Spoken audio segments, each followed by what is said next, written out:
Hi, it's Steve. Today we'd like to show you how to replace a door handle on your dryer.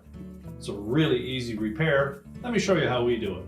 Now, to change the handle on this style of a dryer, we'll begin by opening the door completely.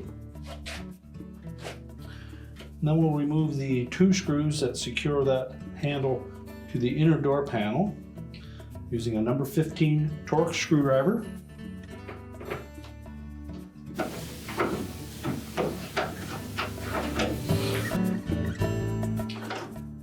Lift the old handle away from the door and discard it. Position the new one in place.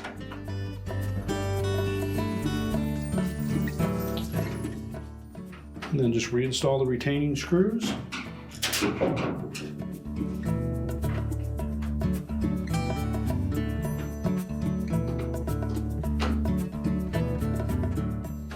We can close the dryer door up,